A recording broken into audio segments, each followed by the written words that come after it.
날이 밝아지자 나는 해를 보면서 방향을 잡아 길을 찾으며 산에서 내려왔다. 3시간쯤 내려오자 비로소 등산객 몇 명을 만났는데 그들은 실수를 알리며 산을 거의 뛰어 내려오다시피 하는 나를 보면서 저 사람 왜 저러나 하며 어안이 벙벙한 채 쳐다봤다.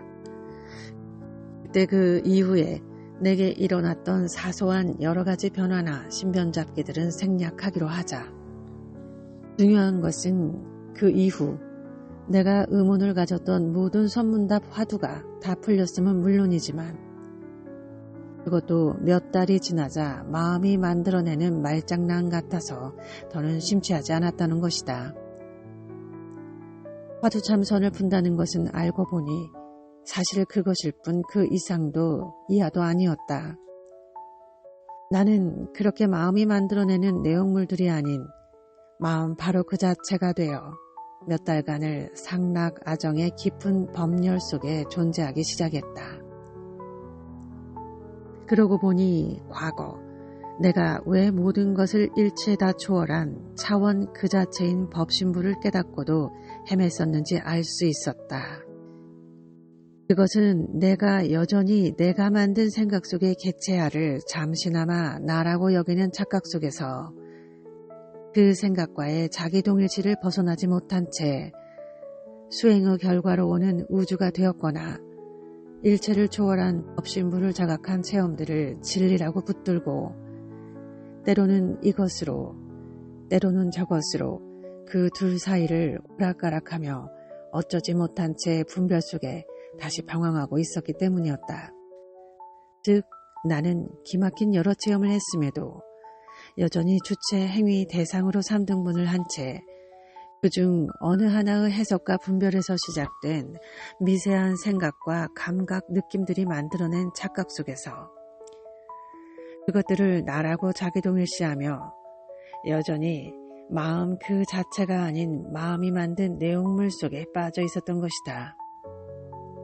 이렇게 나는 그 당시엔 기존 불교에서 말하듯이 스스로 할 일을 다 마친 자라는 대휴인 내지는 무사인이라는 생각으로 그냥 일상을 무심한 가운데 편안하고도 재미있게 그때그때 잘 지내고 있었다. 그 당시 나는 막연하나마 왜 내가 깨달았다면 육신통이 생겨나지 않을까 하는 의문이 다시 있었지만 그건 역시 하나의 생각이므로 크게 개의치 않은 채 그냥 세월에 맡겨두면 언젠가는 자연히 절로 되겠지 하고 있었다. 그런데 이러한 일이 있은 후 며칠이 지나 다시 새벽녘 잠이 깰 즈음 내게 아무런 예고도 없이 천리안 같은 시만이 열려 사후의 세계랄까 우주의 내밀한 곳에 자리하고 있는 다양한 영계 전체가 아무런 의도함 없이 저절로 보이고 느껴지는 일이 일어났다. 그것은 위대하고도 장엄한 영원의 파노라마를 한순간에 다 감상한 것과 같았는데 참으로 우주의 가장 심오하고도 내밀한 내면을 한눈에다 펼쳐보는 듯한 기막힌 영적 투시체험이었다.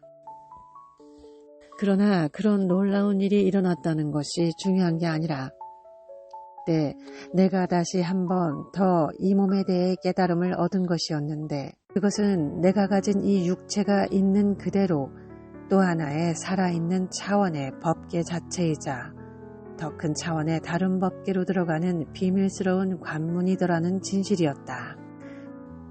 그리고 눈에는 보이지 않지만 내 몸 안에는 미묘한 세계들과 연결된 영적인 통로들이 존재하면서 그것들이 돌아가신 조상의 상념체나 영혼들과 연결되어 있다는 사실을 알았으며 내가 밝게 깨어나 본성을 깨닫는 것이 곧 그들에게 영향을 미쳐서 그들의 영혼을 천도하는 것임을 자각하였다. 그 이유는 우리는 마음속 깊은 차원에서는 서로 분리할 수 없이 서로가 마음으로 연결성을 가진 만큼의 한도 내에서 하나로 연결된 복잡한 존재들이기 때문이었다. 그때 나는 다시 한번 더 깨달았다. 이렇게 나타난 화신의 이 몸 그대로가 곧 법신불이자 보신불이며 이 셋은 말로는 분리할 수 있어도 실제로는 분리할 수 없는 일심동체 같은 섭리 속에 있다는 진실을 말이다. 그리고 죽은 영가를 위한 진짜 천도란 어떻게 하는 것인지도 비로소 알게 되었다. 그것은 마치 H2O가 동시에 수증기로서나 구름으로도 나타나면서도 다시 또 눈이나 우박을 뿌리며 자신의 세 가지 측면적 존재 방식을 동시에 드러내는 이치와도 같은 것이었다.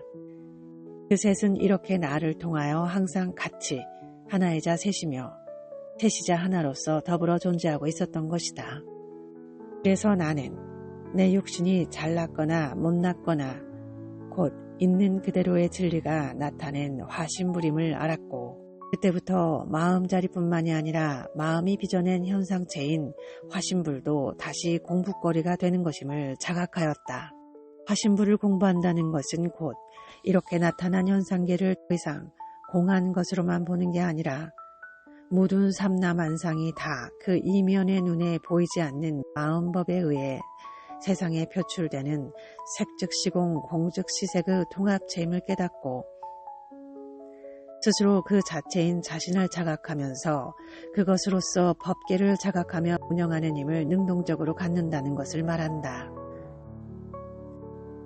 이것이야말로 진정한 대승공부인 동시에 중생들과 더불어 사는 이 삶 속에서 홀로 깨어나 자유만 외치고 할 일이 없다며 도피하는 것이 아니라 정말로 세상 전체를 한 덩어리 한 마음으로 보아 대자 대비심과 무량 공덕심을 가지고 법계의 큰 마음을 써가면서 대자 대비심과 불가사의심을 발휘하며 자신이 존재하는 곳에서 진리의 빛과 영향력을 발휘하는 것이다. 이렇게 본다면 화신불을 수행한다는 것은 끝이 없는 길이라 할 수도 있다. 왜냐하면 삼라만상이 끝이 없으니 화신불 수행도 끝이 없기 때문이다. 또한 그것은 우주법계 전체로서 거듭난 개체가 자신의 뜻을 펼쳐나가는 길이니 영적 창조의 영역에 속하기에 그 경계 또한 다함이 없기 때문이다.